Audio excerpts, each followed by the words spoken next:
This film starts in Venice, where an auction house is about to hold an auction. Wealthy people, wearing masks, are seated in anticipation. This is where we meet the main character, Cyrus. He is very smart and has once again planned a heist with his friends. We are introduced to Cyrus's team, with him at the top. The team includes a pilot girl, a locksmith who can easily break all kinds of difficult locks, a girl hacker, a boy engineer, and an elderly man who assists them in their heists. At this time, the elderly man is with Cyrus at the auction house. There are cameras everywhere, monitored by the police. The most senior officer is Abby, who met Cyrus a long time ago. They had become friends, but when Abby discovered Cyrus was a big thief, he devised a plan to catch Cyrus on a mission. However, Cyrus, being very clever, managed to escape. This time, Abby is fully prepared with his team to catch Cyrus red-handed as soon as he attempts to steal. The auction begins, and the first item is a very expensive painting, which sells for 20 million. Cyrus and his companions, who were already in place, steal the painting before it reaches the customer. They then sell it for 20 million in the black market. Next, the most special item, an NFT, is brought up for auction. The creator, who wished to remain anonymous, wore a mask. The NFT had about 200 cameras installed, which recorded and edited videos very well. The bidding starts at 15 million and goes up to 25 million.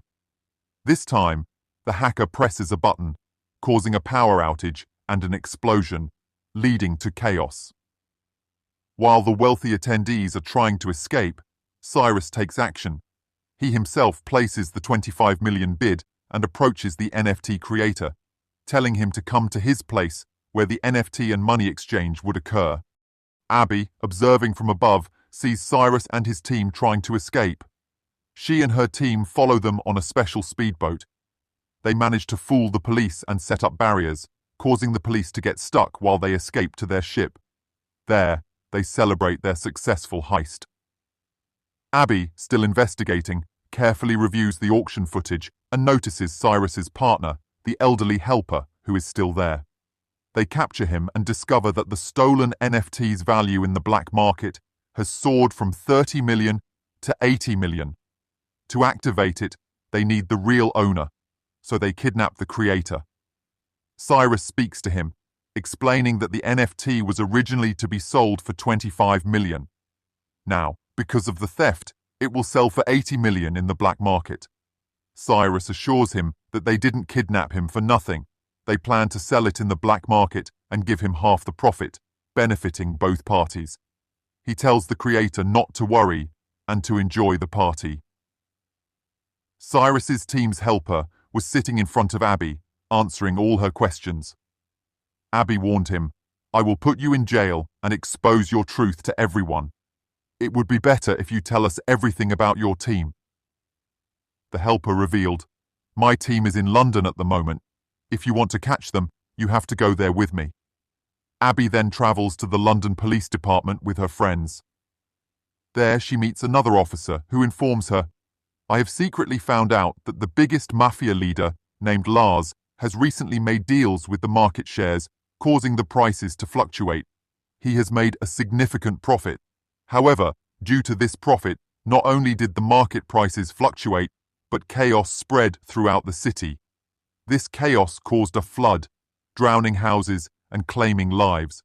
All this happened because of the market disruption. And now, Lars is planning to do the same with another share. This time, a very big mafia is also involved. They plan to execute this within the next 2 months. Lars will first pay that mafia. The payment won't be in gold, not just 1 or 2 kilos, but 10 tons. I need you to break this deal and stop the payment." The officer continues, "We are looking for someone who can think like a thief and catch thieves. Obviously, for this job, we need a mastermind thief. And you know who he is, Cyrus."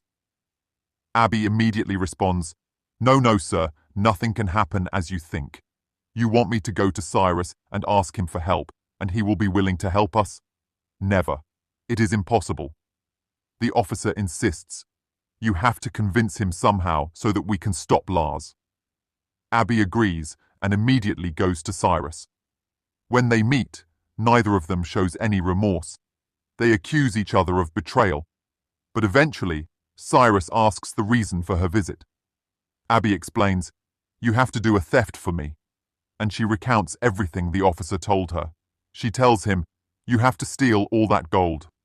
Cyrus informs his colleagues, who are shocked, but Cyrus says, "I understand this job is difficult, but it is crucial. If those people succeed in their plan, the entire city will be destroyed by the flood, and innocent people will die." They begin investigating how Lars and the Mafia plan to execute their plan. It is discovered that all the gold will first come out of Lars's den. Then the gold will be transported by trucks and then flown to its destination by plane. Cyrus and his team start planning their mission. The hacker suggests, "If we create a plane that looks exactly like theirs, it will be easy to steal the gold." But the challenge was finding such a plane. Cyrus mentions, "I met a rich guy at an auction who deals in planes. He has a plane that looks similar. We can modify it to look exactly like the target plane." They decide to approach this plane dealer. The dealer shows them the magnificent plane, which is indeed beautiful, but has numerous LED screens and makes a lot of noise, making it forbidden to fly. The dealer refuses to lend it to them. Abby then asserts her authority. "I'm a police officer. It's illegal to keep such planes.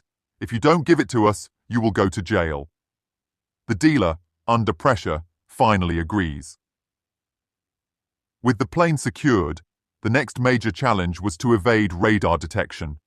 They needed to create a PSI, phase shift interferometer, to produce signals, making it appear as though only one plane was flying, despite there being two. However, when the two planes would align, both would momentarily appear on radar. They needed someone inside the headquarters to manage this. Abby recalls, "I know an officer at the airport, a friend who works in the headquarters. He can help us." They meet this officer, who is in a wheelchair. Initially he refuses, saying, "Sorry, I cannot be involved in theft." Cyrus then offers him $1 million for his cooperation. The officer reluctantly agrees. The team starts their preparations. They modify the plane to resemble the target plane, paint it accordingly, and assemble the PSI machine. However, the PSI machine was bulky and resembled a bomb. Abby instructs the hacker, "Break down the PSI machine into smaller parts that can be distributed among team members to make it easier." The hacker agrees, and after much effort, creates smaller parts. Finally, the day of the heist arrives. The team splits into business and economy classes to spread out across the plane. It was discovered that Lars's associates were in business class, while the gold, 10 tons of it, was in the cargo hold. The hacker had disabled all the cameras to monitor the situation, and the lockmaster had installed his PSI machine in the bathroom. One team member, who was scared, didn't join them, so Abby had to handle his part. Abby goes to the business class bathroom to install the second PSI machine, but during the process, it slips and breaks into pieces. Abby is frantic, knowing she must reassemble and install the machine quickly. Meanwhile, goons start approaching the washroom, threatening to discover their plan and ruin everything. At the right moment, Cyrus arrives. Together, they manage to reconnect the machine and install it. The pilot uses his skills to fly and bring the plane down. The team waits for the PSI to activate, so the radar shows only one plane signal. At the headquarters, only 2 plane signals are visible. Seeing this, the airport officer's partner suggests informing the authorities, but Abby's partner assures, "This will be worse than usual. It will be fine in 2 to 3 minutes." He confuses her with his words. When the PSI activates, the pilot connects his plane with the other plane. This causes only one plane to be visible on the radar. The officer tells his partner, "Look, I told you, now it's fine." The lockmaster reaches the area where the gold safe is located. He uses his high-tech machine to try to break the lock. However, the goons become suspicious and start heading towards the gold. Cyrus learns about this and begins to intercept them, leading to a fierce fight between the thieves and Lars's goons. The pilot, feeling the turbulence from the fight, informs the headquarters. Abby then instructs the other officers, "The weather is bad. You need to land the plane at the nearest airport." The pilot starts to land the plane, but the runway is too small, making the landing difficult. He manages to land the plane at the small airport. Cyrus's pilot partner also lands their plane there. Lars realizes that their plane has been hijacked and orders, "Whoever has stopped my gold from reaching me, kill them or bring them to me." The lockmaster apologizes to Cyrus, "Please forgive me. I couldn't steal the gold by breaking the lock in time." They decide to take the gold and go to Lars. Meanwhile, the Mafia arrives to finalize their deal, planning to flood the city to manipulate market shares.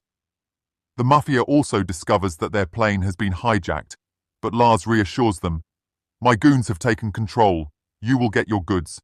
Just finalize the deal today." The fight on the plane continues, destroying the PSI machine.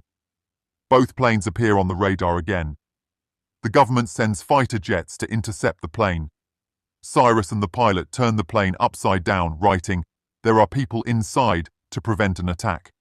The fighter jets refrain from attacking, but follow the plane to ensure they can handle the situation upon landing. The plane lands on the grounds of Lars's palace, crashing through with great force, destroying the house and breaking the security wall.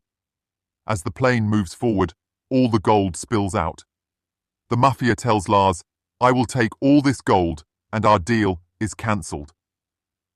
As he tries to leave, Lars, in a fit of rage, shoots and kills him. At this point, the police arrive, having followed the planes. They move in to handle the entire situation, bringing the chaos to a close